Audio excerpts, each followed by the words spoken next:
Niat hati ingin memberi kejutan pulang kampung. Aku malah menemukan ayah dan ibuku, diperlakukan seperti pembantu di rumah yang kubeli dengan uangku sendiri oleh adik ipar dan besan parasit tak tahu malu. Saat itu juga aku langsung mengambil langkah tegas.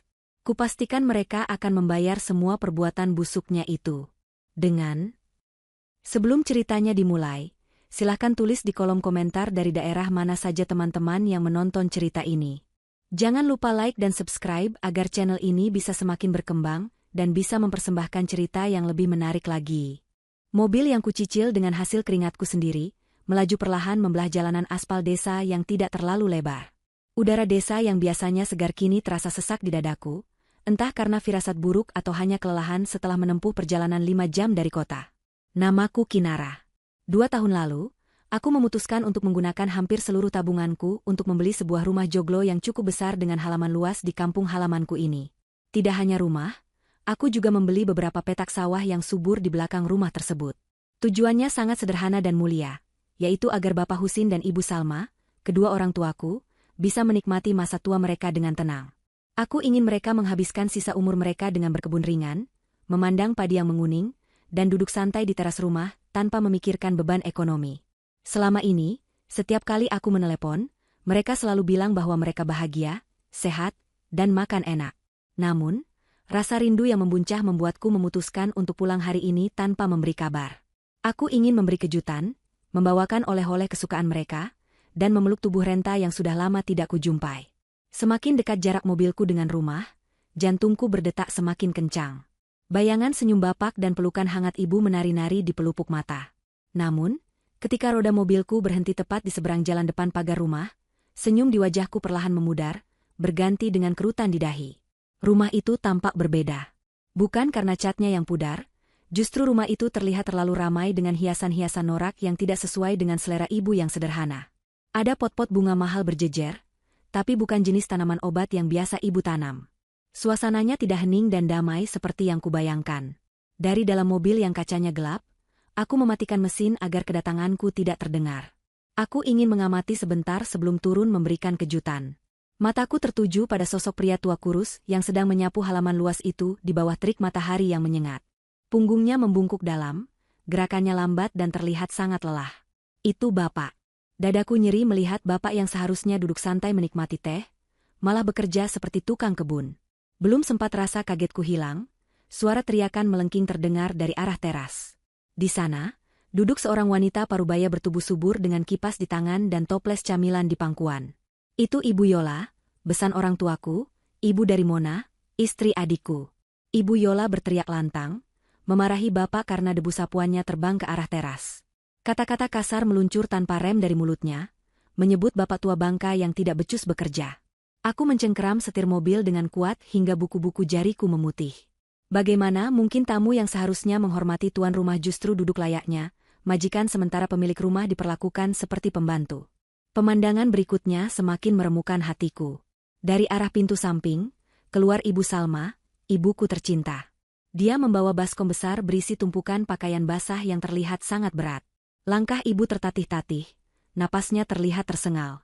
Aku tahu betul ibu punya riwayat sakit pinggang, tapi kenapa dia harus mengangkat beban seberat itu? Bukankah aku sudah membelikan mesin cuci otomatis kapasitas besar, agar ibu tidak perlu lagi mencuci dengan tangan? Pertanyaan itu terjawab ketika aku melihat Mona, adik iparku, keluar sambil memegang ponsel, lalu dengan seenaknya menunjuk-nunjuk arah jemuran, memerintah ibu untuk segera menjemur pakaian miliknya karena dia mau pergi arisan.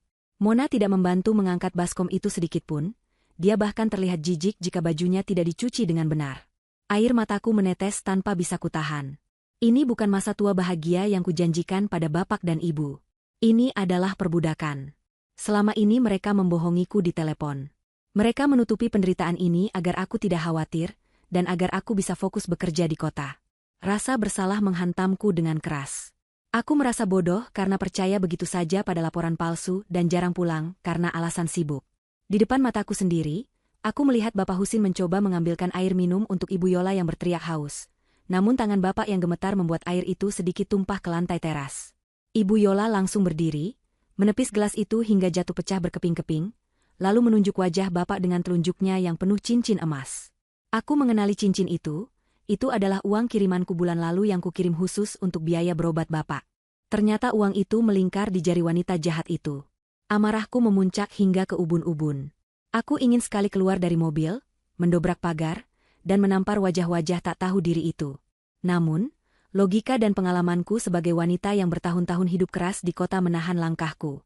Jika aku mengamuk sekarang tanpa persiapan, mereka pasti akan menyangkal, memutarbalikkan fakta, atau membuat drama di depan tetangga seolah akulah anak durhaka yang tidak sopan pada mertua adikku. Aku butuh bukti lebih banyak. Aku butuh melihat seberapa busuk akar masalah di dalam rumah itu. Aku menghapus air mataku dengan kasar, membenarkan letak hijabku, dan menarik napas panjang. Aku akan masuk ke sana, tapi bukan sebagai anak yang meledak-ledak.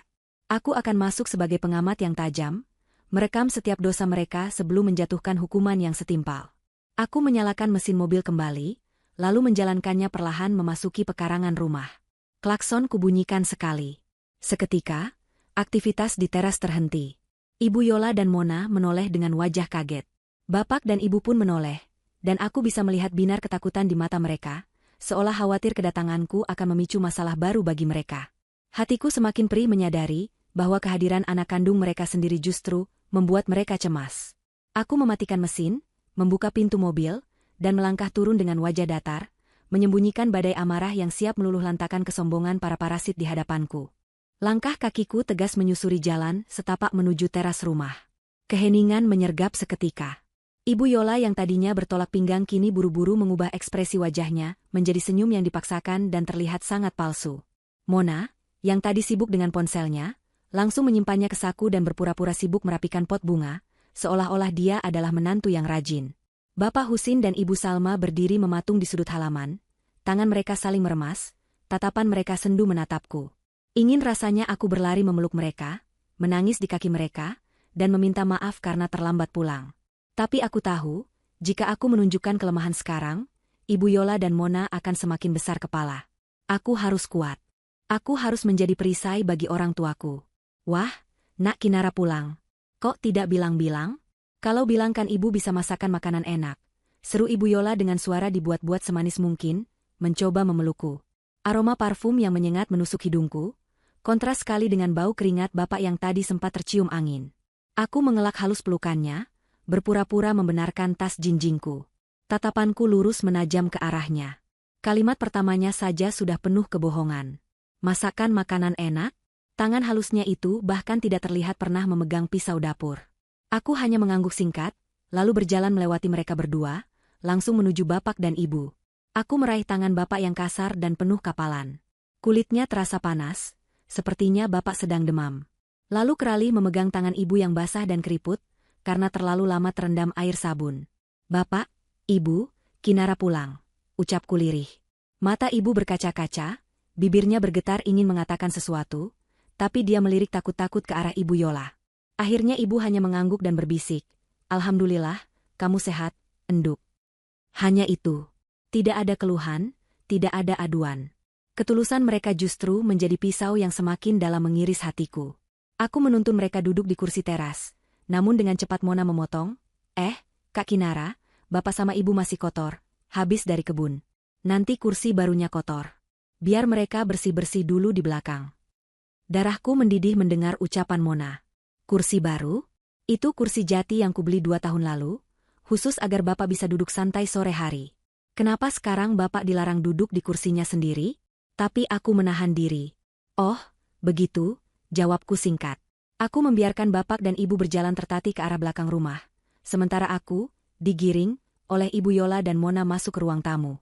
Begitu masuk, aku melihat perubahan interior yang mencolok. Foto-foto wisudaku dan foto keluarga kami sudah tidak ada di dinding. Digantikan oleh foto besar pernikahan Mona dan Fikri, serta foto close-up Ibu Yola yang tersenyum lebar. Ruang tamu ini tidak lagi terasa seperti rumah orang tuaku, melainkan seperti istana kecil milik Ibu Yola. Adikmu Fikri sedang di kamar mandi, nanti juga keluar. Ayo duduk dulu, Nak Kinara pasti lelah, kata Ibu Yola sambil duduk di sofa paling empuk, mengangkat kakinya dengan santai. Aku meminta izin untuk ke kamar kecil, padahal itu hanya alasan untuk melihat kondisi rumah lebih jauh. Aku berjalan menuju kamar utama, kamar yang seharusnya ditempati bapak dan ibu karena memiliki kamar mandi dalam dan kasur ortopedi yang kubelikan khusus untuk tulang punggung mereka. Pintu kamar itu sedikit terbuka. Aku mengintip ke dalam.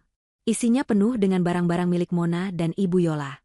Baju-baju berserakan, botol-botol kosmetik mahal memenuhi meja rias.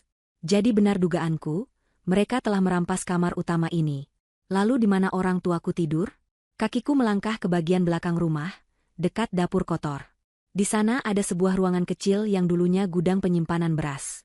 Pintunya reot dan hanya ditutup tirai lusuh. Aku menyibakkan tirai itu pelan. Pemandangan di dalamnya membuat napasku tercekat. Tidak ada kasur empuk. Hanya ada tikar tipis yang digelar di atas lantai semen yang dingin. Bantal-bantalnya kumal dan selimutnya tipis.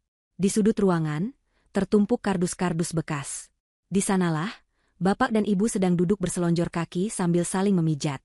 Bapak meringis menahan sakit di pinggangnya, sementara ibu dengan telaten mengoleskan balsem. Mereka tidak menyadari kehadiranku. Tahan ya pak. Nanti kalau Fikri sudah pulang kerja, kita minta sedikit uang buat beli obat di warung, bisik ibu. Bapak hanya mendesah, jangan bu, kasihan Fikri, nanti dia dimarahi istrinya lagi. Bapak masih kuat kok. Aku menutup mulutku rapat-rapat agar isak tangisku tidak terdengar. Tubuhku gemetar hebat. Mereka diusir dari kamar nyaman mereka sendiri di rumah yang kubeli dengan keringat dan air mata, dipaksa tidur di gudang seperti barang bekas. Kemarahan dalam diriku berubah menjadi tekad yang membara. Aku mengeluarkan ponselku diam-diam, merekam kondisi kamar gudang itu, merekam bapak yang kesakitan, dan merekam percakapan lirih mereka. Ini bukti pertama. Bukti kekejaman yang tak terbantahkan. Malam harinya, sandiwara berlanjut di meja makan. Ibu Yola dan Mona menyajikan makanan di meja makan utama. Ada ayam goreng, sayur sop daging, dan buah-buahan segar. Fikri, adikku, sudah pulang kerja. Dia terlihat kurus dan tidak terurus.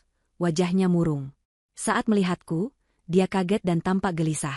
Dia memelukku sebentar namun, matanya tidak berani menatap mataku lama-lama. Kami duduk makan bersama.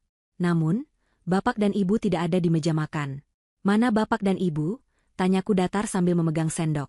Mona menjawab enteng sambil mengunyah ayam goreng. Oh, orang tua suka makan di belakang, kak. Katanya lebih santai duduk di lantai, kalau di meja makan kakinya pegal. Bohong. Aku tahu itu bohong. Aku berdiri, membawa piringku yang masih kosong menuju dapur belakang. Fikri mencoba menahanku, Mbak, makan di sini saja. Tapi aku menepis tangannya. Aku sampai di dapur dan melihat bapak serta ibu sedang makan nasi putih dingin dengan sisa kuah sayur dan sepotong tempe gosong. Mereka makan dengan lahap karena kelaparan setelah seharian bekerja paksa. Hatiku hancur berkeping-keping. Aku kembali ke ruang makan, menatap tajam satu persatu wajah di sana. Ibu Yola yang serakah, Mona yang licik, dan Fikri yang pengecut. Mereka semua menikmati makanan enak di atas penderitaan orang yang melahirkan dan membesarkan mereka. Kenapa Mbak Kinara melihat kami seperti itu? Tanya Mona dengan nada tidak suka, merasa terganggu dengan tatapanku. Aku tersenyum tipis, senyum yang sangat dingin. Tidak apa-apa. Aku hanya sedang berpikir, betapa lezatnya makanan yang dibeli dari hasil keringat orang lain. Nikmatilah selagi bisa, karena kita tidak pernah tahu kapan kenikmatan itu akan dicabut paksa. Suasana meja makan mendadak hening dan tegang. Ibu Yola meletakkan sendoknya dengan kasar. Fikri menunduk semakin dalam. Aku duduk kembali, tapi bukan untuk makan. Aku mulai menyusun rencana di kepalaku. Malam ini aku akan membiarkan mereka kenyang. Tapi besok, aku akan mulai menagih semua hutang perbuatan mereka. Aku tidak akan membiarkan satu detik pun berlalu tanpa perhitungan. Rumah ini akan menjadi saksi bagaimana seorang anak perempuan menuntut balas demi kehormatan orang tuanya. Matahari pagi baru saja mengintip malu-malu dari balik bukit, namun keriuhan di rumah itu sudah dimulai sejak subuh buta. Aku sengaja bangun lebih awal dari ayam berkokok, namun tetap saja aku kalah cepat dengan rutinitas paksa yang dijalani kedua orang tuaku. Dari balik jendela kamar tamu yang gordennya sedikit tersibak, aku melihat Bapak Husin sudah memanggul cangkul di bahu kanannya yang tampak ringkih. Di sebelahnya, Ibu Salma membawa rantang berisi air minum dan bekal seadanya. Langkah mereka gontai, tidak ada semangat menyala seperti petani yang bangga akan lahannya, melainkan seperti tawanan perang yang digiring menuju kamp kerja paksa. Hatiku teriris melihat pemandangan itu. Seharusnya, di usia senja mereka, bapak dan ibu hanya perlu berjalan-jalan santai di pematang sawah untuk menghirup udara segar, sekadar mengawasi para pekerja, lalu pulang untuk menikmati teh hangat. Bukan turun langsung ke lumpur yang dingin, dan membebani tulang tua mereka dengan pekerjaan fisik yang berat. Aku menunggu beberapa saat hingga mereka menghilang di tikungan jalan desa, lalu aku bergegas mandi dan bersiap. Aku mengenakan pakaian yang kasual dan nyaman, lengkap dengan hijab sederhana, lalu menyelinap keluar rumah tanpa membangunkan penghuni lainnya yang masih terlelap dalam mimpi indah mereka di kamar ber-AC. Aku membuntuti jejak orang tuaku menuju area persawahan yang letaknya tidak terlalu jauh di belakang rumah. Hamparan padi yang menguning seluas 2 hektar itu terbentang indah di depan mata. Itu adalah aset yang kubeli dengan uang bonus tahunan dan tabungan kerjaku selama bertahun-tahun di kota, khusus agar Bapak punya kegiatan yang menyenangkan, bukan menyiksa. Aku bersembunyi di balik sebuah gubuk penyimpanan pupuk yang agak jauh, namun cukup strategis untuk memantau segala aktivitas di sana. Mataku memanas saat melihat Bapak mulai turun ke sawah, membungkuk memotong padi bersama beberapa buruh tani lain. Bedanya, buruh tani lain bekerja dengan cekatan dan kuat, sementara Bapak seringkali berhenti memegangi pinggangnya yang mungkin terasa seperti patah. Ibu Salma duduk di pematang, bukan untuk istirahat, tapi sibuk memisahkan gabah yang tercecer. Tangannya yang keriput terus bergerak tanpa henti di bawah sinar matahari yang mulai terik. Tidak ada senyum di wajah mereka, hanya peluh dan kepasrahan. Sekitar pukul 10 pagi, sebuah truk pengangkut gabah datang memasuki jalan desa di pinggir sawah. Bersamaan dengan itu, sebuah motor metik yang kutahu milik adikku, Fikri, melaju kencang dan berhenti di dekat truk. Tapi yang turun bukanlah Fikri, melainkan Mona. Adik iparku itu turun dengan gaya bak selebriti nyasar di sawah.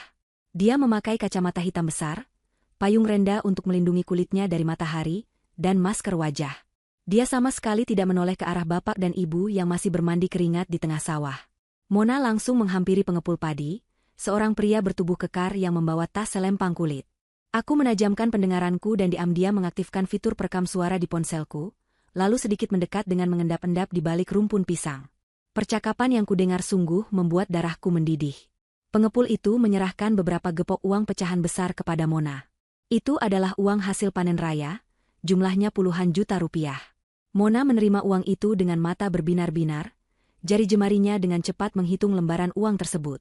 Bagus, hasilnya lumayan banyak musim ini. Ingat ya, jangan bilang-bilang sama mertuaku berapa total aslinya, ancam Mona pada pengepul itu sambil tertawa kecil. Pengepul itu hanya mengangguk patuh lalu pergi setelah urusannya selesai. Saat Mona hendak memasukkan uang itu ke dalam tas tangannya, Bapak Husin naik ke pematang dengan napas tersengal-sengal, kakinya penuh lumpur. Beliau mendekati Mona dengan sikap memohon yang sangat menyedihkan. "Nak Mona," panggil Bapak dengan suara parau. "Bapak boleh minta sedikit uangnya? Cuma 200.000 saja. Obat nyeri sendi Bapak sudah habis. Semalam Bapak tidak bisa tidur karena kaki Bapak sakit sekali rasanya seperti ditusuk-tusuk jarum." Mona menatap Bapak dengan tatapan jijik, seolah-olah Bapak adalah pengemis yang meminta sedekah, bukan pemilik sah dari sawah yang baru saja menghasilkan uang di tangannya itu. Dia mendengus kasar, lalu menutup tasnya rapat-rapat. "Ya ampun, Bapak ini manja sekali. Dikit-dikit minta obat, dikit-dikit sakit. Itu karena Bapak kurang gerak. Makanya kerja yang rajin biar ototnya tidak kaku. Uang ini sudah ada pos-posnya. Pak, aku harus bayar arisan, beli krim perawatan wajahku yang sudah habis, dan beli tas baru buat kondangan minggu depan. Malu dong kalau mantu Pak Husin tampil gembel. Tahan saja sakitnya, nanti juga hilang sendiri kalau dipakai jalan." Jawaban itu begitu kejam, meluncur mulus tanpa rasa bersalah sedikit pun. Bapak hanya tertunduk lesu, tidak berani membantah. Ibu Salma yang mendengar itu dari kejauhan segera berlari kecil menghampiri, lalu menarik lengan Bapak pelan. "Sudah Pak, tidak apa-apa. Nanti Ibu pijat lagi pakai minyak kelapa, ya? Jangan minta-minta sama Mona, kasihan dia banyak kebutuhan," hibur ibu dengan suara bergetar. Kalimat ibu itu justru semakin menampar batinku. Betapa orang tuaku sudah terbiasa mengalah dan didoktrin bahwa kebutuhan gaya hidup menantunya lebih penting daripada kesehatan mereka sendiri. Mona kemudian menaiki motornya dan melesat pergi meninggalkan debu yang mengepul ke arah wajah bapak dan ibu. Aku berdiri kaku di balik persembunyianku, air mata kemarahan mengalir deras di pipiku. Tangan kananku meremas batang pohon pisang hingga kulitnya terkelupas. Cukup. Bukti ini sudah lebih dari cukup untuk menyeret wanita serakah itu ke neraka dunia yang pantas untuknya. Aku menunggu sampai bapak dan ibu kembali bekerja, lalu aku berjalan memutar arah pulang lewat jalan lain, menghubungi pengacara kepercayaanku di kota untuk segera memproses berkas-berkas pengambil alihan aset secara hukum agar tidak ada celah bagi mereka untuk mengelak nanti. Sesampainya di rumah, aku melihat Mona sedang sibuk di ruang tengah, memotret gepokan uang tadi dan mengunggahnya ke media sosial dengan keterangan foto yang menjijikan. Alhamdulillah, hasil kerja keras suami dan doa istri solehah. Panen melimpah, rezeki istri manja. Aku merasa mual membacanya. Kerja keras suami? Fikri bahkan hanya pegawai honorer biasa di kelurahan, dan sawah itu dikerjakan oleh tulang punggung rentan bapakku. Kebohongan demi kebohongan terus mereka tumpuk. Aku masuk ke kamarku, menyimpan semua rekaman itu ke dalam laptop, dan membuat beberapa salinan cadangan. Aku harus bersabar sedikit lagi.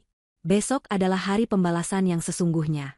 Aku akan membiarkan mereka terbang tinggi dengan kesombongan mereka hari ini, agar saat kujatuhkan besok, rasa sakitnya akan menghancurkan tulang-tulang kesombongan mereka hingga menjadi debu. Suasana rumah pagi ini berubah drastis menjadi sangat meriah, jauh lebih ramai daripada pasar malam. Ibu Yola rupanya mengadakan acara arisan besar-besaran sekaligus syukuran yang dia klaim sebagai perayaan kesuksesan anak dan menantunya. Sejak pagi buta, mobil catering sudah datang menurunkan berbagai macam wadah makanan prasmanan yang terlihat mewah. Aroma gulai kambing dan sate ayam menyerba ke seluruh penjuru rumah, menggugah selera siapa saja yang menciumnya. Halaman depan yang luas sudah dipasangi tenda dekoratif dengan kursi-kursi berbungkus kain satin yang elegan. Ibu Yola dan Mona sibuk mondar-mandir mengatur para pekerja dekorasi. Mereka berdua sudah berdandan maksimal sejak pagi. Ibu Yola mengenakan kebaya modern penuh payet yang berkilauan ditimpa sinar matahari, lengkap dengan sanggul tinggi yang membuatnya terlihat angkuh. Leher, telinga, dan pergelangan tangannya dipenuhi perhiasan emas yang tebal dan mencolok, yang aku yakin 100% dibeli dari uang hasil perasan keringat bapakku. Sementara Mona, mengenakan gamis pesta berbahan sutra yang terlihat sangat mahal, wajahnya dipoles make up tebal yang menyembunyikan wajah aslinya yang judes. Aku hanya diam mengamati semua persiapan itu dari jendela kamar. Hatiku semakin perih ketika melihat Bapak Husin dan Ibu Salma. Mereka tidak didandani, tidak diberi baju bagus, apalagi dipersilakan duduk santai menyambut tamu. Sebaliknya, mereka berdua memakai pakaian harian yang sudah lusuh dan agak pudar warnanya. Ibu Yola dengan seenaknya menyuruh Bapak untuk mengangkat kerat-kerat botol minuman sirup yang berat ke area prasmanan. Bapak yang kakinya masih sakit karena kejadian di sawah kemarin, terlihat berjalan pincang sambil menahan nyeri. Sementara Ibu Salma disuruh mengelap piring-piring catering dan menyusun sendok garpu di meja, persis seperti tugas pelayan catering. Yang bersih ya Bu nyucinya. Jangan sampai ada debu, nanti tamuku jijik. Seru Ibu Yola sambil mengipas-ngipas wajahnya, sama sekali tidak peduli bahwa wanita tua yang dia perintah itu adalah pemilik sah rumah yang sedang dia pakai untuk pamer. Menjelang siang, para tamu undangan mulai berdatangan. Mereka adalah ibu-ibu sosialita kampung, tetangga-tetangga, dan beberapa kenalan Ibu Yola dari desa sebelah. Mobil-mobil dan motor memenuhi pekarangan. Suara gelak tawa dan obrolan basa-basi mulai memenuhi udara. Ibu Yola berdiri di depan pintu menyambut tamu layaknya nyonya besar pemilik istana. Silakan masuk, ibu-ibu, cicipi hidangannya. Ini catering terbaik lo, dipesan khusus sama Mona, ucapnya dengan nada sombong yang dibuat-buat. Para tamu memuji kemewahan pesta itu, memuji betapa suksesnya Mona dan Fikri. Aku mendengar salah satu tetangga bertanya, "Loh, Bu Yola, Pak Husin sama Bu Salma mana? Kok tidak kelihatan menyambut tamu?" Dengan enteng dan tanpa rasa berdosa, Ibu Yola menjawab, "Oh, biasalah Bu. Orang tua kan suka tidak betah kalau ramai-ramai. Mereka lebih suka di belakang, bersih-bersih. Katanya si hobi, tidak bisa diam tangannya. Padahal sudah saya larang, tapi yang namanya orang tua kampung, susah diatur." Jawaban itu disambut anggukan maklum para tamu, yang tidak tahu fakta sebenarnya. Hatiku mendidih mendengar fitnah itu. Hobi bersih-bersih? Siapa manusia di dunia ini yang hobi menjadi pembantu di rumahnya sendiri di saat usianya sudah senja? Aku menatap pantulan diriku di cermin. Aku sudah mengenakan pakaian terbaikku. Sebuah setelan blazer dan celana bahan yang elegan, dipadu dengan hijab simpel namun berkelas. Wajahku kupoles make up tipis yang tegas. Hari ini aku tidak akan tampil sebagai anak desa yang lugu. Aku akan tampil sebagai Kinara, wanita karir yang sukses, pemilik tunggal segala kemewahan yang sedang dinikmati para parasit di luar sana. Aku menarik napas panjang, mengumpulkan seluruh kekuatan dan keberanian. Saatnya pertunjukan dimulai. Aku membuka pintu kamar dan melangkah keluar menuju ruang tamu yang sudah penuh sesak. Suara langkah sepatuku yang beradu dengan lantai keramik terdengar tegas dan berirama, membelah kebisingan pesta. Kehadiranku yang tiba-tiba dengan penampilan yang sangat kontras dengan bapak dan ibu, membuat beberapa tamu menoleh. Aku berjalan tegak, dagu terangkat, tatapanku lurus tajam menyapu ruangan, mencari sosok Ibu Yola dan Mona. Di sudut ruangan dekat meja prasmanan, aku melihat pemandangan yang membuat amarahku meledak namun kutahan dalam senyuman dingin. Bapak Husin sedang menuangkan sirup ke gelas salah satu tamu, tangannya gemetar hingga sedikit tumpah.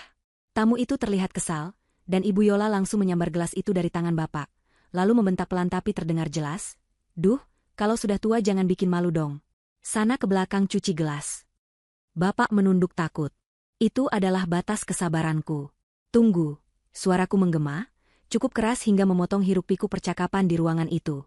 Seketika suasana menjadi hening. Semua mata tertuju padaku. Ibu Yola dan Mona menoleh dengan wajah kaget bercampur panik. Fikri yang sedang mengobrol dengan temannya tampak pucat pasi melihatku keluar dari kamar. Aku melangkah pelan mendekati meja prasmanan, berdiri tepat di samping bapakku yang gemetar. Kurangkul bahu bapak yang ringkih itu erat-erat, menyalurkan kekuatan, lalu aku menatap Ibu Yola tepat di manik matanya. "Kenapa ayahku harus mencuci gelas di pestamu, Bu Yola?" tanyaku dengan nada rendah namun menusuk. "Bukankah seharusnya pemilik rumah duduk di kursi paling depan dan dihormati? Kenapa justru ayahku diperlakukan seperti pelayan yang tidak dibayar?" Ibu Yola tertawa sumbang, mencoba mencairkan suasana yang tiba-tiba mencekam. Keringat dingin mulai muncul di pelipisnya yang tertutup bedak tebal. "Ah, Nak Kinara bisa saja bercandanya. Ini kan bapakmu sendiri yang mau bantu-bantu. Lagian ini acara syukuran rumah anakku, wajar dong orang tua ikut sibuk." "Syukuran rumah anakmu?" Aku mengulang kalimat itu dengan nada sinis, lalu tersenyum miring. Aku mengeluarkan sebuah map yang sejak tadi kujepit di lengan. "Sebentar, biar saya luruskan di depan semua tetangga yang terhormat ini. Sejak kapan sertifikat rumah ini berubah nama menjadi milik anakmu? Karena setahu saya, dan sesuai hukum negara ini, rumah tempat kalian berpesta, sawah tempat kalian merampas hasil panen, dan tanah yang kalian injak ini, semuanya dibeli atas nama saya, Kinara. Bukan Mona, bukan Fikri, dan jelas bukan Ibu Yola." Suara bisik-bisik mulai terdengar berdengung seperti lebah. Wajah Mona berubah pucat, lipstik merahnya terlihat kontras dengan kulitnya yang kehilangan darah. Dia mencoba maju, "Kak Kinara, jangan bikin malu keluarga di depan orang," teriaknya histeris. Tapi aku tidak mundur selangkah pun. Yang membuat malu bukan aku, Mona, tapi kalian. Kalian yang berpesta pora dengan uang curian dari orang tua yang kalian jadikan budak. Silakan nikmati hidangan terakhir kalian di rumah ini, karena pesta ini adalah pesta perpisahan untuk kalian. Kalimatku menggantung di udara, menjadi vonis yang mematikan bagi harga diri mereka di hadapan seluruh warga kampung. Ketegangan memuncak, dan aku tahu, perang terbuka baru saja dimulai. Keheningan yang mencekam menyelimuti ruang tamu yang sebelumnya penuh dengan gelak tawa dan denting sendok garpu. Ucapan terakhirku barusan, yang menegaskan kepemilikan sah atas rumah dan tanah ini, bagaikan petir yang menyambar di siang bolong bagi Ibu Yola dan Mona. Wajah-wajah tamu undangan yang tadinya kagum kini berubah menjadi bingung, pandangan mereka beralih cepat dari aku yang berdiri tegak penuh wibawa, ke arah Ibu Yola yang wajahnya kini memerah pada menahan malu dan marah, lalu ke arah Bapak Husin yang menunduk gemetar di sampingku. Udara terasa berat, seolah oksigen di ruangan itu tersedot habis oleh ketegangan yang memuncak. Ibu Yola, yang terbiasa memegang kendali dan memutarbalikkan fakta, mencoba tertawa. Sebuah tawa sumbang yang terdengar sangat dipaksakan dan garing, mencoba mencairkan suasana yang sudah terlanjur membeku. Dia mengibas-ngibaskan kipas tangannya dengan gerakan cepat dan gugup, keringat dingin mulai membasahi dahinya yang tertutup bedak tebal. Ibu Yola melangkah maju, berusaha merangkul bahuku seolah kami adalah keluarga yang sangat akrab dan harmonis. Namun aku dengan tegas menggeser tubuhku, membiarkan tangannya menggapai udara kosong. Penolakan terbukaku membuat senyum palsunya berkedut. Dia berdeham keras, lalu berbicara dengan suara lantang yang ditujukan kepada para tamu, bukan padaku. Dia berkata bahwa aku hanyalah anak yang sedang kelelahan setelah perjalanan jauh dari kota, sehingga pikiranku kacau dan bicaraku melantur. Dia berusaha meyakinkan semua orang bahwa sertifikat dan urusan harta adalah urusan dapur keluarga yang tidak perlu dibesar-besarkan. Dia bahkan berani berkata bahwa Bapak Husin dan Ibu Salma memang sudah pikun, sering mengaku-ngaku sebagai pemilik rumah padahal sudah menyerahkan semuanya pada anak dan menantu. Fitnah keji itu meluncur begitu mulus dari lidahnya yang berbisa, membuat hatiku semakin membara. Dia pikir dengan melabeli orang tuaku pikun, dia bisa lolos dari penghakiman sosial ini. Aku tidak membiarkan dia memegang kendali narasi lebih lama lagi. Aku tidak menjawab ucapannya. Sebaliknya, aku berbalik menghadap bapak dan ibu. Di depan puluhan pasang mata tetangga yang masih terpaku di kursi mereka, aku melakukan sesuatu yang membuat Ibu Yola mati kutu. Aku mengambil tangan Ibu Salma, tangan yang dulu halus kini kasar, pecah-pecah, dan berbau sabun cuci yang menyengat. Aku mengangkat tangan itu tinggi-tinggi, memperlihatkannya pada semua orang. "Lihatlah tangan ini," seruku dengan suara bergetar menahan tangis. "Tangan ini yang membesarkan aku dan adikku. Tangan ini yang seharusnya memegang tasbih dan buku doa di masa tuanya. Tapi lihat apa yang dilakukan tangan ini sekarang. Kulitnya mengelupas karena dipaksa mencuci baju-baju pesta menantunya dengan tangan setiap hari.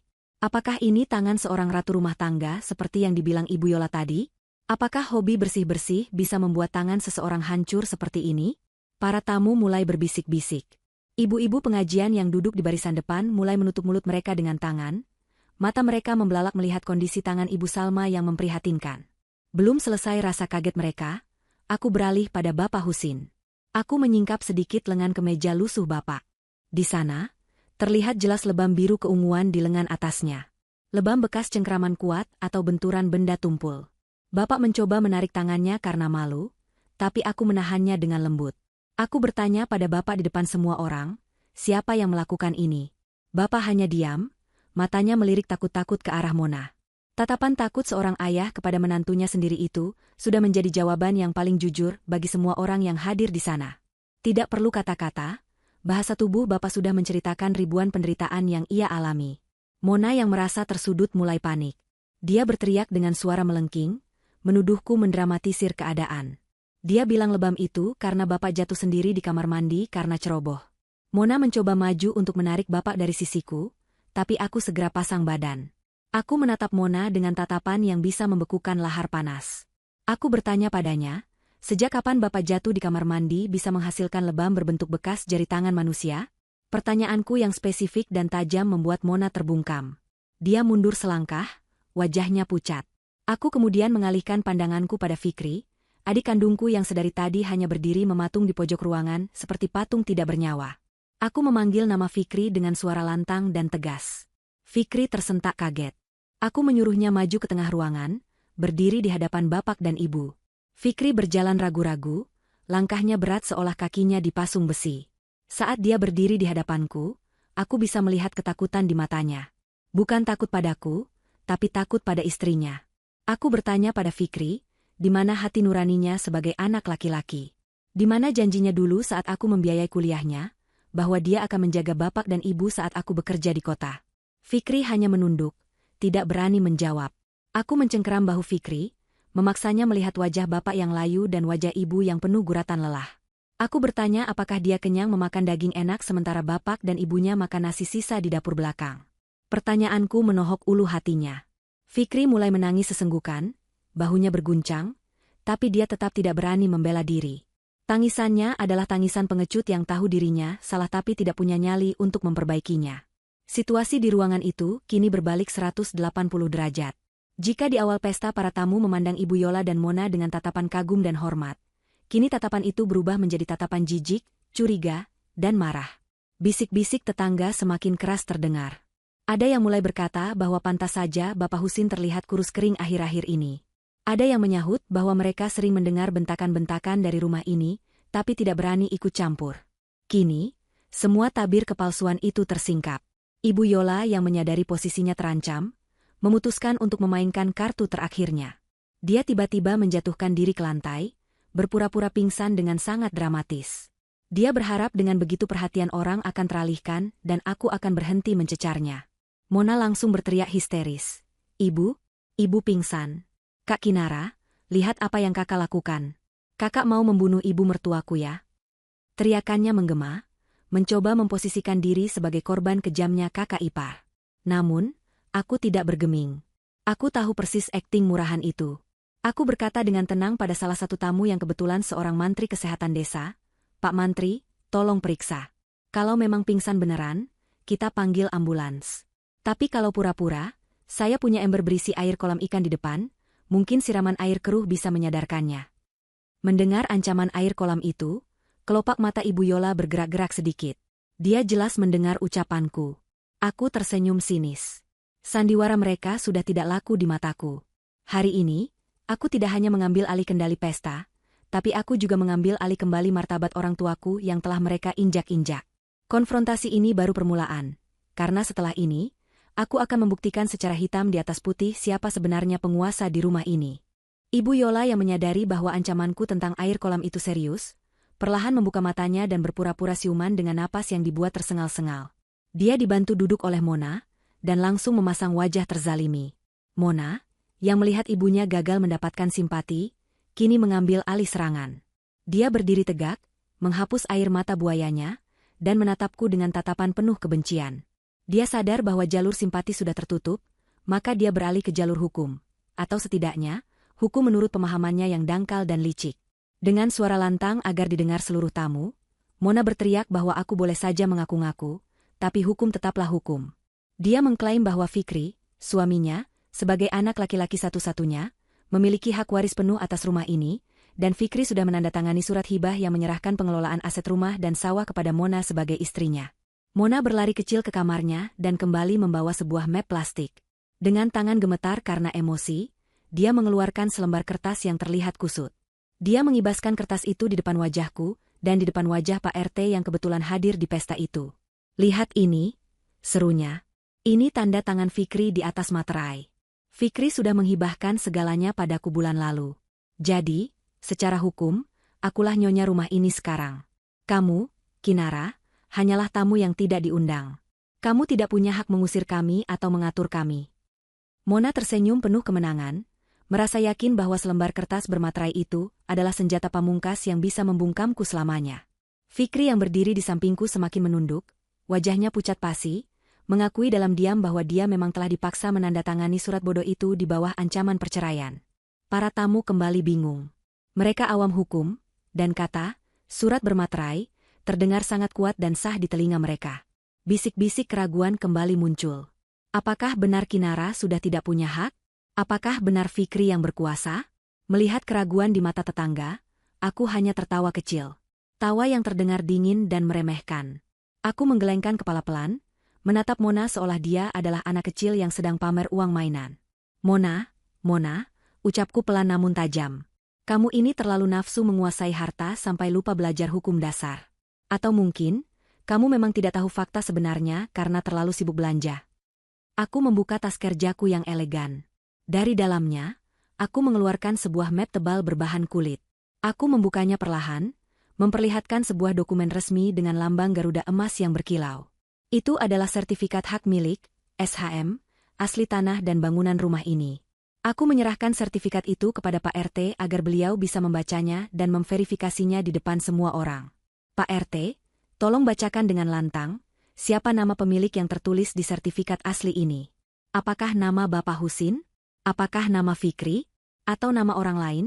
pintaku dengan sopan namun tegas. Pak RT membetulkan letak kacamatanya, menyipitkan mata membaca tulisan di dokumen tersebut. Suasana hening seketika, semua orang menahan napas menunggu jawaban. Pemegang hak. Pak RT membaca dengan suara berwibawa, atas nama Kinara. "Ya, ini sertifikat asli, dan namanya jelas tertulis Kinara. Bukan Husin, bukan Fikri." Gemuruh suara kaget kembali memenuhi ruangan. Aku menatap Mona yang kini ternganga tak percaya. Wajahnya yang tadi merah, karena marah kini berubah menjadi putih kapur. Kakinya goyah. "Bagaimana mungkin?" desisnya. Fikri bilang. "Fikri tidak punya hak apa-apa untuk menghibahkan rumah ini padamu, Mona," potongku cepat. "Karena rumah ini sejak awal kubeli langsung atas namaku, bukan atas nama Bapak. Aku sengaja melakukannya untuk melindungi orang tuaku dari parasit-parasit serakah yang mungkin akan memanfaatkan keluguan mereka di masa depan. Dan ternyata, firasatku benar. Surat hibah yang kamu banggakan itu hanyalah sampah. Fikri tidak bisa memberikan apa yang bukan miliknya. Tanda tangannya di atas materai itu tidak bernilai sepeser pun di mata hukum." Mona terhuyung ke belakang, menabrak meja prasmanan hingga beberapa sendok jatuh berdenting nyaring. Dunianya runtuh seketika. Klaim kepemilikannya hancur lebur. Tapi aku belum selesai. Masih ada satu paku terakhir untuk peti mati reputasi mereka. Dan untuk membuktikan bahwa kalian bukan hanya penipu, tapi juga manusia tak berhati. Ucapku sambil mengeluarkan ponselku dan menyambungkannya ke pengeras suara Bluetooth yang digunakan untuk musik pesta tadi. "Silakan dengarkan ini, wahai para tetangga yang budiman. Inilah wajah asli keluarga terhormat ini saat tidak ada tamu." Aku menekan tombol play. Rekaman suara yang kuambil di sawah dan di teras rumah kemarin terdengar, menggelegar ke seluruh penjuru ruangan. Suara Ibu Yola yang melengking memaki Bapak terdengar jelas. "Dasar tua bangka tidak berguna. Nyapu saja tidak becus. Tidak usah makan kalau kerjanya lambat." Disusul suara Mona yang penuh penghinaan, "Obat terus. Bikin habis uang saja. Mati saja sana biar tidak nyusahin." dan suara rintihan bapak yang memohon obat. Rekaman itu seperti bom yang meledak di tengah kerumunan. Tidak ada lagi keraguan, tidak ada lagi simpati. Wajah-wajah tetangga kini dipenuhi kemarahan yang nyata. Beberapa bapak-bapak mengepalkan tangan, ibu-ibu menatap jijik ke arah Ibu Yola dan Mona. Ibu Yola menutup telinganya, berteriak, "Matikan! Itu bohong. Itu editan." Tapi tidak ada yang percaya. Suara itu terlalu asli, terlalu kejam untuk direkayasa. Citra, mertua baik, dan menantu sukses, yang mereka bangun selama ini hancur berkeping-keping dalam hitungan detik. Mereka kini telanjang bulat di hadapan sanksi sosial. "Kalian dengar itu?" tanyaku, suaraku bergetar menahan tangis kemarahan. Itulah makanan sehari-hari orang tuaku. Makian, hinaan, kelaparan. Di rumah yang aku beli untuk kebahagiaan mereka. Sekarang, masihkah ada yang membela mereka? Tidak ada yang menjawab. Hanya tatapan menghakimi dari seluruh penjuru ruangan yang tertuju pada dua wanita serakah itu. Pesta ini telah berubah menjadi pengadilan rakyat, dan vonis bersalah sudah dijatuhkan bahkan sebelum palu diketuk. Aku melihat Mona terduduk lemas di lantai, menangis bukan karena menyesal, tapi karena tahu dia sudah kalah telak. Dan aku, berdiri di samping orang tuaku, merasa beban berat di dadaku perlahan terangkat. Kebenaran telah terungkap, dan tidak ada lagi tempat bersembunyi bagi para pembohong. Gema suara rekaman yang baru saja kuputar perlahan menghilang, namun dampaknya tertinggal seperti asap tebal yang menyesakkan dada siapapun yang mendengarnya. Ruang tamu yang mewah itu kini terasa seperti ruang sidang pengadilan tanpa hakim, di mana vonis bersalah sudah dijatuhkan oleh tatapan mata puluhan tetangga yang hadir. Ibu Yola duduk terkulai di lantai dengan napas memburu, wajahnya pucat pasi seolah darah telah berhenti mengalir di tubuhnya. Mona berdiri mematung dengan mulut setengah terbuka, matanya bergerak liar mencari celah untuk kabur atau membela diri, namun tidak ada satu sudut pun di ruangan itu yang menawarkan perlindungan. Fikri, adikku, masih menunduk dalam di samping meja prasmanan, bahunya merosot menanggung beban rasa malu yang teramat sangat. Aku berdiri tegak di tengah ruangan, masih memegang ponsel yang menjadi senjata pemusnah kebohongan mereka. Namun, aku belum selesai. Mengusir mereka begitu saja rasanya terlalu mudah. Mengusir mereka hanya akan memindahkan parasit ke tempat lain, tanpa memberi pelajaran yang membekas. Aku ingin mencabut akar kesombongan mereka sampai ke serat-seratnya, dan cara terbaik untuk menyakiti orang serakah adalah dengan menyerang harta yang paling mereka puja. Aku berjalan perlahan menuju meja kecil di sudut ruangan, tempat tas kerjaku tergeletak. Suasana hening mencekam mengiringi setiap langkahku. Tidak ada tamu yang berani bersuara, bahkan denting sendok garpu pun tak terdengar. Aku membuka tas, mengeluarkan sebuah buku catatan tebal berwarna hitam, sebuah kalkulator besar, dan sebuah pena. Aku kembali ke tengah ruangan, menarik sebuah kursi kosong, dan duduk dengan santai tepat di hadapan Ibu Yola dan Mona. Aku meletakkan kalkulator di atas lututku, lalu menatap mereka dengan sorot mata dingin yang menusuk. "Kalian pikir, setelah semua kekejaman ini terbongkar, aku akan sekadar menyuruh kalian pergi? Tidak semudah itu," ucapku datar. Suaraku tenang, tapi setiap suku katanya mengandung ancaman yang nyata. Dalam dunia bisnis, dan kalian tahu aku adalah pebisnis, tidak ada makan siang gratis. Segala sesuatu ada harganya. Dan hari ini, aku akan menagih harga yang harus kalian bayar atas setiap butir nasi yang kalian makan, setiap lembar uang yang kalian curi, dan setiap tetes air mata orang tuaku yang jatuh karena ulah kalian.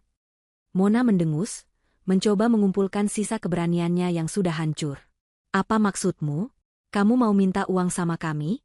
Dasar kakak ipar matre," katanya orang kaya, "kok hitung-hitungan sama saudara sendiri?" Sergahnya dengan suara bergetar, mencoba membalikan keadaan agar terlihat seolah akulah yang pelit. Aku tertawa kecil, tawa yang kering tanpa emosi. "Saudara? Sejak kapan kamu menganggapku saudara? Saat kamu memaki ayahku? Atau saat kamu menjadikan ibuku pembantu? Jangan melawak di situasi genting ini, Mona.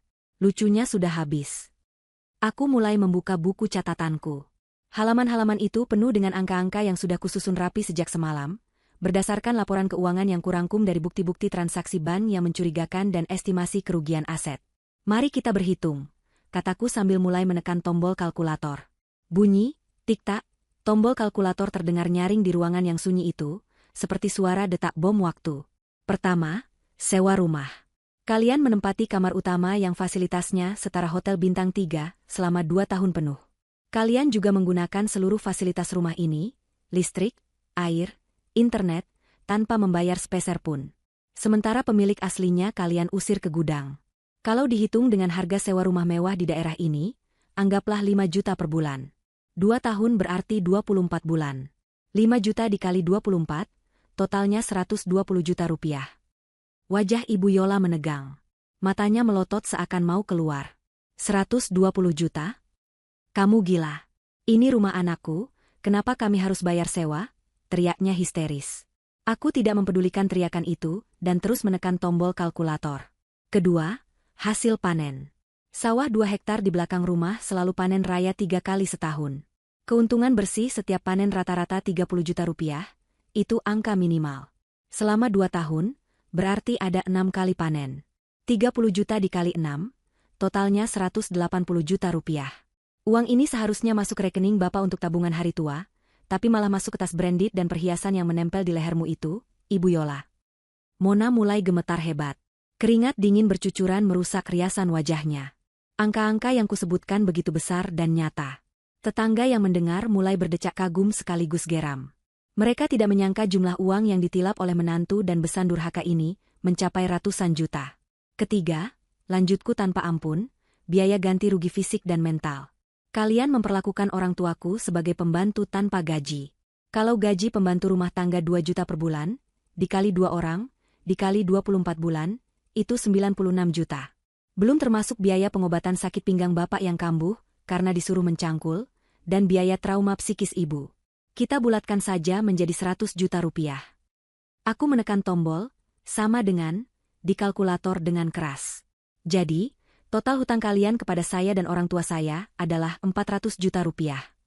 Aku mengangkat kalkulator itu, memperlihatkan deretan angka nol yang panjang kepada mereka dan kepada para tamu. 400 juta. Itu harga yang harus kalian bayar sekarang juga. Ibu Yola menjerit, kali ini jeritan ketakutan yang murni. Dari mana kami punya uang sebanyak itu? Kamu mau membunuh kami? Kami tidak punya uang. Dia merangkak mendekati Fikri, menarik celana anaknya itu. Fikri, lakukan sesuatu. Kakakmu sudah gila. Dia mau memeras kita. Aku menutup buku catatanku dengan suara bug yang keras. Memeras? Aku hanya mengambil kembali hakku.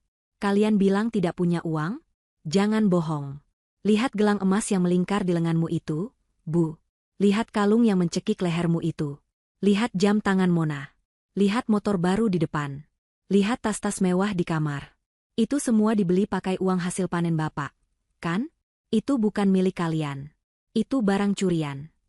Aku berdiri, berjalan mendekat ke arah Mona yang mundur ketakutan, hingga punggungnya menabrak tembok. Aku beri kalian 2 pilihan. Pilihan pertama, bayar lunas 400 juta sekarang juga, detik ini juga. Kalau tidak ada uang tunai, serahkan semua aset yang kalian beli menggunakan uang Bapak, dan sisanya dicicil dengan perjanjian hitam di atas putih di hadapan notaris.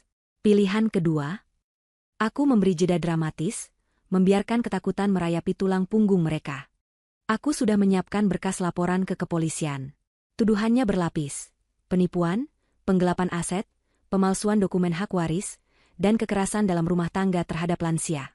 Dengan bukti rekaman dan saksi mata sebanyak ini, aku jamin kalian akan membusuk di penjara minimal 5 tahun. Penjara wanita itu tidak enak, Mona. Tidak ada skincare, tidak ada kasur empuk, dan kamu harus mencuci bajumu sendiri di sana.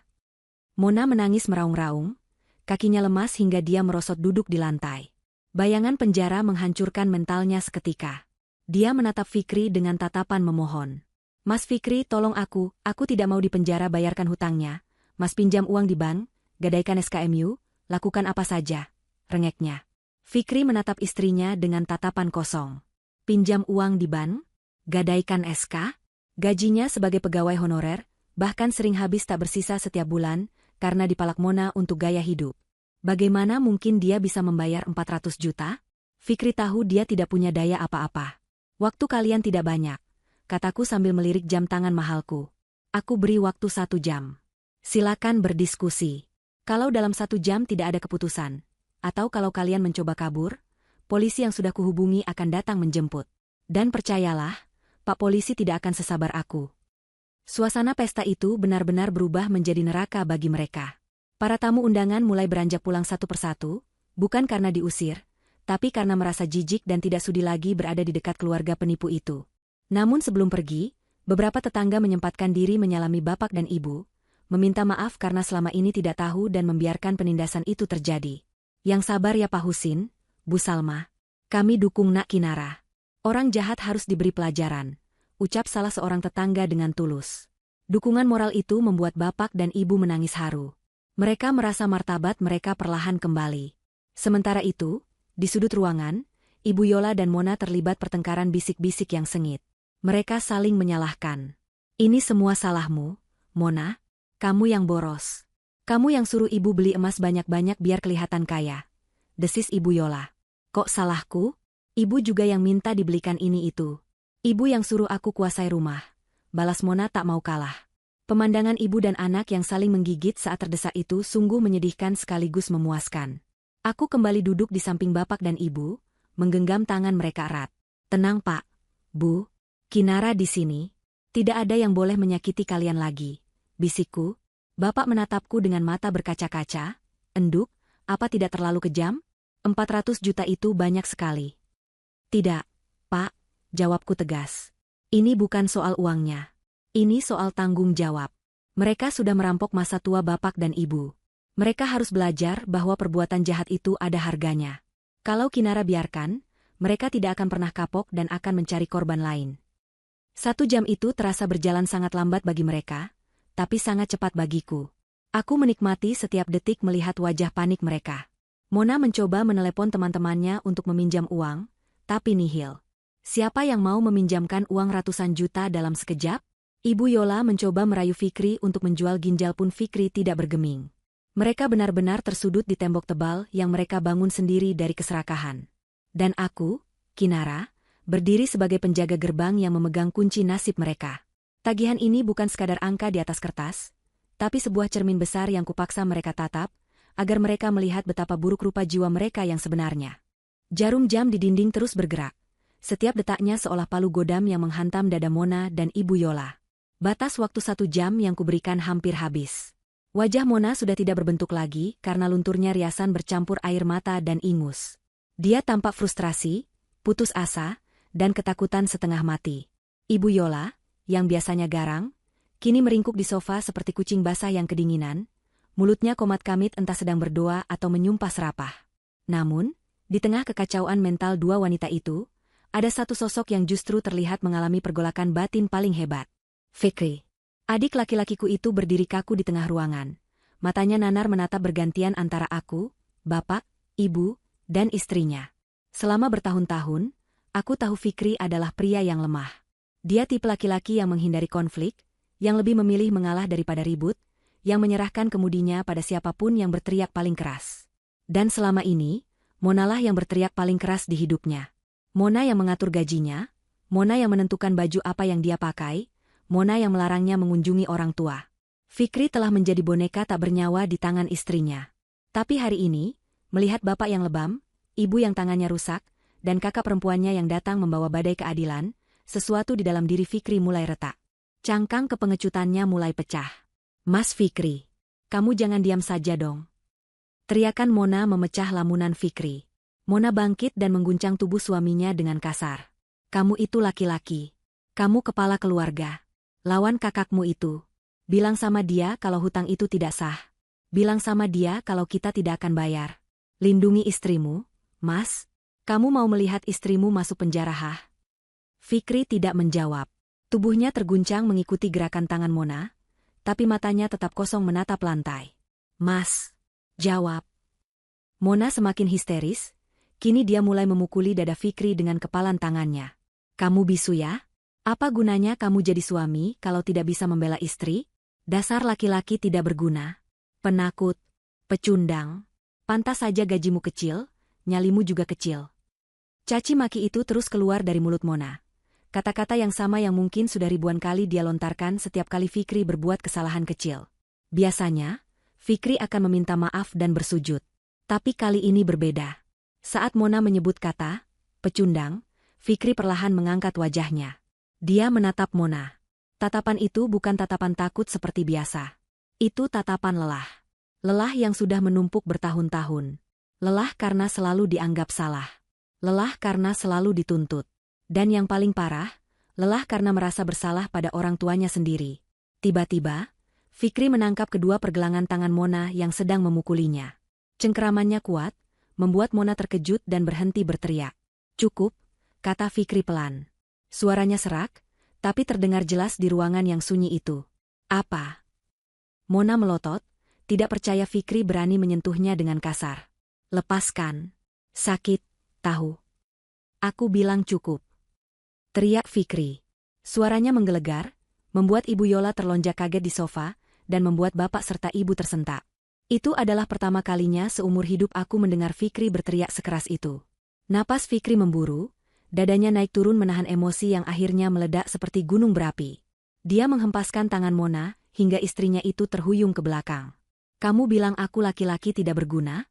Kamu bilang aku pecundang?" "Ya, kamu benar, Mona. Aku memang pecundang. Tapi bukan karena gajiku kecil. Aku pecundang karena membiarkan wanita iblis sepertimu menginjak-injak surga di telapak kaki ibuku." Fikri menunjuk wajah Mona dengan jari telunjuk yang gemetar karena amarah. Air mata mulai mengalir di pipi adikku itu. "Selama 5 tahun kita menikah, aku diam. Kamu minta gajiku semua, aku kasih. Kamu minta aku tidak kirim uang ke bapak, aku turut. Kamu hina aku terima. Aku pikir itu cara menjadi suami yang baik, mengalah demi istri. Tapi ternyata aku salah. Diamku justru membuatmu menjadi monster. Diamku membuat orang tuaku menderita. Lihat tangan ibu." Fikri berbalik menunjuk Ibu Salma. "Lihat tangan wanita yang melahirkanku. Rusak karena mencuci baju pestamu. Di mana hatimu, Mona? Di mana?" Mona ternganga. Dia tidak pernah melihat sisi Fikri yang ini. "Mas, kamu berani bentak aku? Demi orang tua bau tanah ini?" "Jaga mulutmu," potong Fikri cepat. "Orang tua bau tanah itu yang membesarkan aku sampai aku bisa berdiri di sini. Dan kamu dan ibumu hanyalah parasit yang menghisap darah kami." Fikri berbalik menghadap aku. Dia menatapku dengan mata basah. "Mbak Kinara, maafkan aku," ucapnya lirih. Lalu dia berlutut di hadapan bapak dan ibu.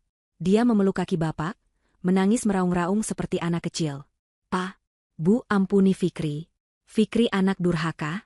Fikri takut sama istri sampai lupa sama bapak ibu. Fikri dosa besar, Pak." Bapak Husin yang berhati lembut langsung membungkuk, memeluk kepala anak laki-lakinya itu sambil ikut menangis. "Sudah, Le. Bapak sudah maafkan. Bangun, Le. Kamu tetap anak bapak." Momen itu begitu menyayat hati. Aku harus mendongak ke atas menahan air mata agar tidak tumpah. Inilah yang kutunggu. Bukan uang, bukan penjara, tapi kembalinya adikku ke pelukan keluarga. Fikri kemudian berdiri perlahan. Dia menghapus air matanya dengan lengan baju.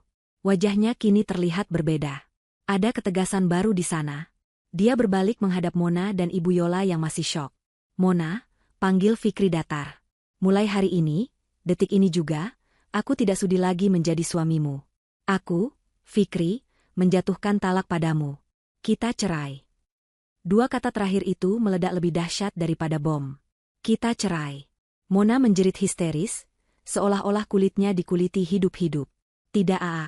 Mas Fikri gila. Kamu tidak bisa ceraikan aku. Siapa yang mau urus kamu? Siapa yang mau masak buat kamu?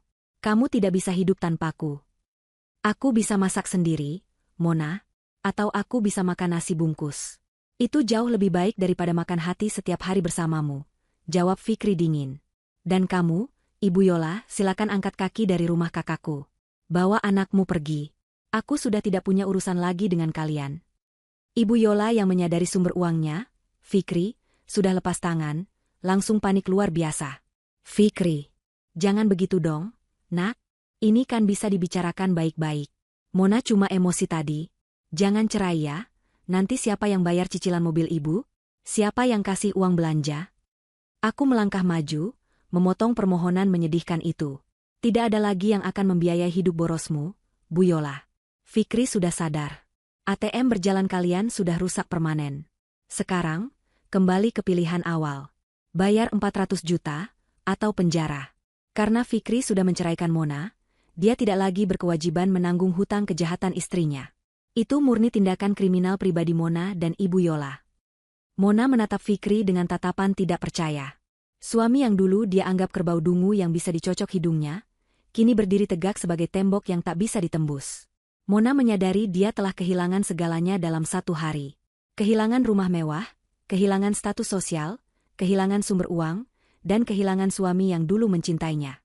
Kalian punya waktu 10 menit lagi untuk mengemasi barang-barang pribadi kalian, kataku tegas sambil menunjuk pintu keluar. Ingat, hanya barang pribadi, baju dan pakaian dalam. Emas, perhiasan, tas branded, jam tangan, motor, dan sisa uang tunai harus ditinggal di sini sebagai penyitaan awal untuk membayar hutang. Kalau ada satu cincin pun yang kalian sembunyikan di balik baju dalam, aku akan anggap itu pencurian dan hukumannya akan bertambah berat. Fikri berjalan menuju pintu depan dan membukanya lebar-lebar. Sinar matahari sore masuk menyinari ruang tamu, seolah memberi jalan bagi kegelapan untuk pergi. Silakan keluar, ucap Fikri tanpa menatap wajah mantan istrinya lagi. Mona menangis terseduh-seduh, kakinya serasa lumpuh. Ibu Yola dengan gemetar mencoba membantunya berdiri. Mereka berdua terlihat sangat menyedihkan, jauh dari kesan nyonya besar yang mereka tampilkan pagi tadi. Dengan langkah tertatih, mereka berjalan menuju kamar untuk mengambil baju bekas mereka, diiringi tatapan dingin Kamis keluarga. Keputusan Fikri telah menjadi palu godam terakhir yang meruntuhkan istana kepalsuan mereka. Tidak ada lagi tempat berteduh bagi mereka di rumah ini, dan tidak ada lagi hati yang bisa mereka manipulasi. Karma sedang bekerja dengan cara yang sangat rapi dan menyakitkan. 10 menit yang kuberikan terasa berjalan sangat lambat namun mencekam bagi Ibu Yola dan Mona. Dari dalam kamar yang dulu mereka klaim sebagai kamar pribadi, terdengar suara gaduh barang-barang yang dilempar ke dalam tas dengan tergesa-gesa. Suara isak tangis Mona dan gerutuan Ibu Yola masih terdengar samar-samar, diselingi bunyi resleting tas yang dipaksa menutup. Aku berdiri bersandar di ambang pintu ruang tengah, melipat tangan di dada, mengawasi setiap pergerakan pintu kamar itu seperti elang yang mengintai mangsanya. Di belakangku, 2 orang petugas polisi yang sudah kuhubungi sejak awal keributan tadi berdiri tegap dengan wajah datar. Kehadiran mereka bukan untuk menangkap paksa saat ini juga, melainkan untuk memastikan proses pengusiran dan penyitaan aset berjalan tanpa kekerasan fisik, sekaligus menjadi saksi hukum jika kedua wanita itu mencoba berbuat curang. Fikri duduk di kursi kayu di teras, menundukkan kepalanya dalam-dalam, enggan melihat wajah wanita yang baru saja diceraikannya. Bapak dan ibu sudah kuantar duduk di kursi empuk ruang tamu, meminum teh hangat untuk menenangkan syok mereka. Pintu kamar akhirnya terbuka. Ibu Yola keluar lebih dulu, menyeret sebuah koper besar yang terlihat sangat berat. Wajahnya sembab, matanya merah bengkak, dan bedak tebalnya sudah luntur tak karuan membuatnya terlihat seperti badut yang menyedihkan. Di belakangnya, Mona berjalan tertatih memanggul tas ransel besar dan menjinjing 2 tas belanja plastik yang penuh sesak. Mereka berjalan menunduk, mencoba menghindari tatapan mataku dan para polisi.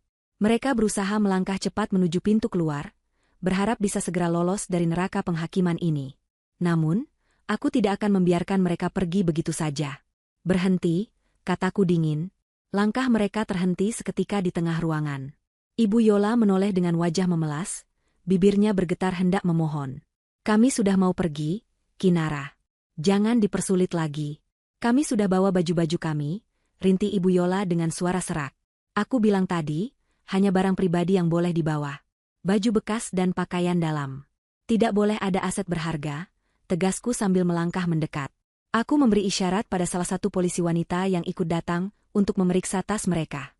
Bu polisi, tolong periksa isi tas mereka. Saya curiga ada barang milik ayah saya yang mereka sembunyikan. Mona memekik, memeluk tasnya erat-erat. Ini barang pribadiku. Jangan sentuh. Kamu melanggar hak asasi manusia. Teriaknya histeris, mencoba menggunakan istilah hukum yang dia sendiri tidak paham. Polisi wanita itu dengan tenang namun tegas mengambil tas dari tangan Mona. Maaf, Bu. Ini prosedur. Pemilik rumah melaporkan dugaan pencurian aset. Kami harus memeriksa. Tas itu dibuka di atas meja. Isinya ditumpahkan. Benar saja dugaan dan firasatku. Di antara tumpukan baju-baju kusut, berjatuhanlah benda-benda berkilauan yang mereka coba selundupkan. Ada kotak perhiasan beludru merah berisi kalung emas tebal, beberapa cincin berlian, jam tangan bermerek, dan gepokan uang tunai yang diikat karet gelang. Uang hasil panen yang tadi pagi Mona terima dari pengepul. Para tetangga yang masih berkumpul di halaman dan mengintip dari jendela, langsung bersorak mencemooh melihat bukti keserakahan itu. Maling. Dasar maling, teriak salah satu tetangga. Sudah diusir masih mau nyolong. Wajah Mona pucat pasi, dia tidak bisa berkata-kata lagi. Aku mengambil kotak perhiasan itu, membukanya, dan menunjukkan isinya pada Bapak. Ini uang Bapak. Ini keringat bapak yang mereka ubah jadi emas untuk pamer. Bapak hanya menggelengkan kepala, air matanya menetes lagi melihat betapa tega menantunya sendiri.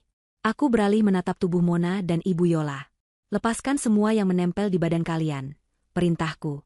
Apa? Ibu Yola melotot, tangannya refleks memegang kalung emas di lehernya.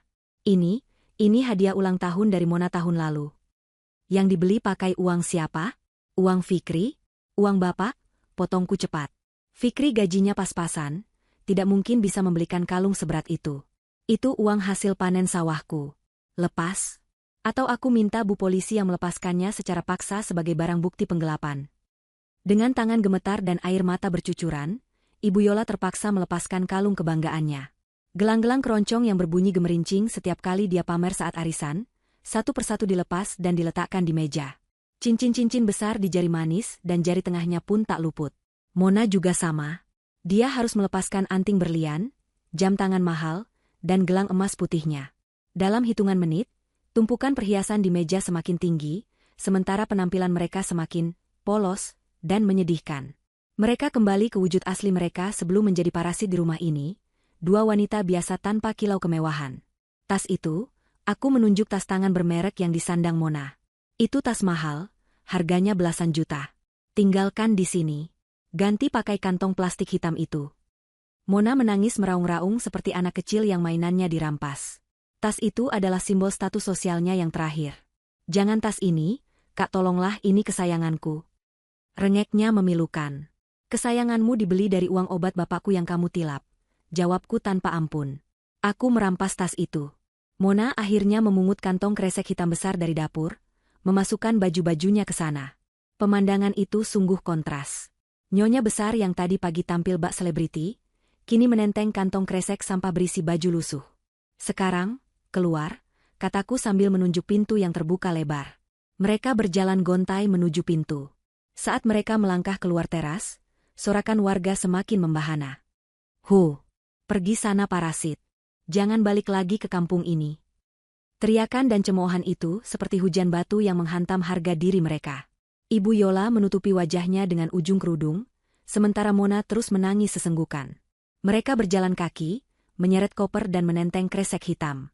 Tidak ada motor, karena kunci motor sudah disita Fikri. Tidak ada uang tunai, karena sudah kami ambil kembali. Di depan gerbang, Mona sempat berhenti dan menoleh ke arah Fikri yang masih duduk di teras. Dia berharap ada sedikit belas kasihan di mata mantan suaminya. Mas Fikri, antarkan kami ke terminal, tolonglah. Mas, kasihan ibu tidak kuat jalan. Fikri mengangkat kepalanya perlahan. Matanya merah dan sembab, tapi sorotnya dingin. Dia menatap Mona seolah menatap orang asing yang tidak pernah dia kenal. Jalan kaki saja. Itulah rasanya bapakku jalan kaki ke sawah saat kakinya sakit. Rasakan sakit itu. Anggap saja itu olahraga, kalian kan hobi menyuruh orang tua kerja keras. Jawaban Fikri membuat Mona tertampar kenyataan pahit. Harapan terakhirnya pupus. Dia berbalik dan melanjutkan langkahnya. Langit sore yang mulai gelap seolah mendukung suasana dramatis itu. Awan mendung bergulung di atas desa, dan tak lama kemudian, gerimis mulai turun. Rintik hujan membasahi tubuh mereka, membuat penampilan mereka semakin mengenaskan. Aku berdiri di samping bapak dan ibu, melihat punggung mereka yang semakin menjauh dan mengecil di ujung jalan desa. Mereka pergi tanpa membawa apa-apa selain baju di badan dan rasa malu yang akan mereka bawa seumur hidup. Aku menghela napas panjang, beban berat di dadaku rasanya hilang seketika. Polisi berpamitan setelah memastikan situasi aman. Para tetangga satu persatu membubarkan diri, beberapa masih sempat memberikan semangat pada bapak dan ibu. Kami akan proses hukumnya besok pagi, Pak Polisi. Saya tidak akan mencabut laporan sampai mereka benar-benar mengembalikan sisa kerugian yang belum tertutup dari penyitaan ini, kataku pada petugas sebelum mereka pergi. Hari sudah berganti malam ketika rumah itu akhirnya benar-benar sepi dari gangguan. Hening, tapi kali ini keheningan yang damai. Bapak dan ibu masih duduk di sofa, seolah belum percaya mimpi buruk mereka sudah berakhir. Fikri masuk ke dalam rumah, langsung menuju bapak dan bersimpuh lagi di kakinya. Pak, Bu, Fikri janji akan tebus dosa Fikri. Fikri akan kerja keras di sawah, Fikri akan rawat bapak ibu. Bapak mengelus kepala Fikri dengan lembut. Malam itu, untuk pertama kalinya setelah 2 tahun, bapak dan ibu tidur di kasur empuk kamar utama yang sejuk. Sementara aku dan Fikri mulai membersihkan sisa-sisa kotoran yang ditinggalkan para parasit itu dari rumah kami. Rumah ini telah kembali menjadi rumah. 1 tahun telah berlalu sejak peristiwa pengusiran yang menggemparkan kampung itu. Waktu, seperti sungai yang mengalir tenang, perlahan membasuh luka-luka lama dan menumbuhkan tunas-tunas harapan baru. Rumah joglo yang dulu terasa panas dan penuh aura negatif, kini telah berubah total menjadi surga kecil yang damai. Aku merenovasi ulang beberapa bagian rumah, mengganti cat tembok dengan nuansa yang lebih cerah, dan membuang semua barang bekas peninggalan Mona dan Ibu Yola, bahkan kasur bekas mereka pun kubakar habis, simbol membuang sial dan penyakit hati. Kini, halaman depan rumah dipenuhi tanaman obat keluarga dan bunga-bunga melati kesukaan Ibu Salma yang menebarkan wangi semerbak setiap pagi. Kondisi Bapak Husin dan Ibu Salma berangsur membaik dengan pesat. Tanpa tekanan batin dan kerja paksa, serta dengan asupan gizi yang kujamin setiap bulan, tubuh Bapak kembali berisi. Pipinya tidak lagi kempot, dan senyumnya merekah setiap hari. Sakit pinggangnya sudah sembuh berkat terapi rutin yang kubiayai. Setiap pagi, Bapak bukan lagi pergi mencangkul paksa, melainkan berjalan santai mengelilingi sawahannya untuk mengontrol, menyapa para pekerja tani, lalu duduk di gubuk sambil menikmati kopi hangat. Sawah itu kini dikelola dengan sistem bagi hasil yang adil, diawasi langsung oleh Fikri. Berbicara soal Fikri, adikku itu benar-benar menepati janjinya. Perceraian dan rasa bersalah telah mengubahnya menjadi laki-laki sejati. Dia berhenti menjadi pegawai honorer yang hanya makan gaji buta, dan banting setir menjadi petani modern. Dia belajar teknik pertanian, bekerja keras di lumpur mulai dari subuh, dan memastikan hasil panen dikelola dengan jujur. Kulitnya kini lebih gelap terbakar matahari, tangannya kasar penuh kapalan, tapi sorot matanya hidup dan penuh harga diri. Dia tidak lagi menjadi boneka. Dia merawat bapak dan ibu dengan telaten, memijat kaki bapak setiap malam, dan tidak pernah membiarkan ibu menyentuh pekerjaan berat. Ini penebusan dosaku, Mbak, katanya suatu kali saat aku pulang berkunjung. Aku bangga padanya. Dia telah menemukan kembali tulang punggungnya yang sempat hilang. Sore ini, aku pulang lagi ke kampung. Aku duduk di teras sambil memangku laptop, menyelesaikan beberapa pekerjaan kantor, ditemani pisang goreng hangat buatan ibu. Angin sore berhembus sepau-sepau. Bapak sedang tertawa lepas mendengarkan cerita lucu dari tetangga yang bertamu. Suasana begitu harmonis. Namun, hukum alam tetap berjalan. Di saat kami menikmati buah kesabaran, di tempat lain, karma sedang memanen hasil perbuatannya. Aku mendapat kabar dari salah satu kerabat yang tinggal di kota sebelah, tempat di mana Mona dan Ibu Yola mengontrak petak sempit setelah diusir. Kabar itu sungguh miris. Namun tidak bisa kupungkiri, ada rasa keadilan yang terpenuhi saat mendengarnya. Setelah diusir tanpa membawa harta, mereka hidup luntang-lantung. Uang hasil penjualan baju-baju bekas mereka habis dalam sebulan. Mona yang tidak punya keahlian apa-apa selain berdandan dan memaki orang, kesulitan mencari kerja. Ijazahnya tidak laku karena atitudenya yang buruk. Akhirnya, Mona terpaksa bekerja sebagai buruh cuci piring di sebuah warung makan tenda yang ramai dan kotor. Bayangkan ironinya. Tangan Mona yang dulu dia banggakan sehalus sutra dan selalu dipoles manicure mahal, kini kasar, pecah-pecah, dan melepuh karena setiap hari terendam air sabun deterjen keras dan minyak kotor. Dia harus mencuci ratusan piring kotor setiap malam, persis seperti dia memaksa ibuku mencuci baju-bajunya dulu. Kabarnya, pemilik warung itu sangat galak. Sedikit saja ada noda di piring, Mona akan dimaki-maki di depan pelanggan, disebut bodoh dan lambat. Mona hanya bisa menunduk menangis, menelan ludah pahit yang dulu sering dia ludahkan ke wajah orang lain. Dia tidak bisa melawan, karena jika dipecat, dia tidak bisa makan. Nasib Ibu Yola lebih mengenaskan. Stres berat karena kehilangan status sosial dan hidup miskin memicu tekanan darah tingginya. Beberapa bulan lalu, dia terkena serangan stroke yang membuatnya lumpuh separuh badan. Dia hanya bisa berbaring di kasur tipis di kontrakan mereka yang sempit dan pengap. Ironisnya, Mona, anak kesayangannya yang dulu dia bela mati-matian, justru tidak mau mengurusnya dengan ikhlas. Mona sering membiarkan ibunya kelaparan sampai malam karena lelah bekerja. Tetangga kontrakan sering mendengar Mona membentak ibunya sendiri yang buang air di celana, karena tidak bisa bangun. Dasar orang tua nyusahin, bikin repot saja, mati saja kenapa sih? Teriakan Mona itu persis, plek-ketiplek, dengan teriakan yang dulu dia lontarkan pada bapakku. Karma membalas Ibu Yola melalui mulut anak kandungnya sendiri. Dia kini merasakan betapa sakitnya menjadi lansia tak berdaya yang dihina oleh orang yang seharusnya merawatnya. Bahkan kabar terakhir yang kudengar, Mona berencana menitipkan ibunya ke panti sosial milik dinas pemerintah, karena sudah tidak sanggup membayar biaya kontrakan dan popok. Dia hendak membuang ibunya sendiri. Ibu Yola, wanita yang dulu sombongnya setinggi langit, kini akan berakhir sebatang kara di panti jompo, ditinggalkan oleh anak yang dia didik menjadi monster. Mereka berdua hancur. Bukan karena aku yang menghancurkan, tapi karena karakter busuk mereka sendiri yang membusukkan hidup mereka dari dalam. Tagihan 400 juta itu memang tidak pernah mereka bayar lunas secara uang, tapi mereka membayarnya dengan penderitaan seumur hidup yang jauh lebih mahal harganya. Aku menutup laptopku, menghela napas lega. Mataku beralih menatap Ibu Salma yang sedang menyiram bunga. Wajahnya damai, gurat-gurat penderitaan di wajahnya perlahan memudar digantikan cahaya ketenangan. Aku sadar, pembalasan dendam terbaik bukanlah dengan menyimpan bara api kemarahan terus-menerus, melainkan dengan memastikan orang-orang yang kita cintai hidup bahagia, sambil membiarkan Tuhan dan semesta membereskan sisanya. Enduk, ayo masuk, sudah maghrib, panggil ibu lembut. Iya, Bu, jawabku sambil tersenyum. Aku bangkit berdiri, merapikan bajuku. Sebelum masuk, aku menoleh sekali lagi ke arah jalan desa yang gelap. Di sana, di kejauhan yang tak terlihat mata, aku tahu ada dua wanita yang sedang menangis menyesali nasib di bawah lampu jalan yang remang-remang atau di sudut kamar pengap. Biarlah. Itu jalan yang mereka pilih. Aku melangkah masuk ke dalam rumah yang hangat, menutup pintu rapat-rapat, meninggalkan segala cerita kelam di luar sana. Di sini, di dalam rumah ini, hanya ada tawa, doa, dan kasih sayang yang abadi. Keadilan telah ditegakkan, dan kisah ini berakhir dengan sempurna. Akhir dengan sempurna. Akhir dengan sempurna. Akhir dengan sempurna. Akhir dengan sempurna. Akhir dengan sempurna.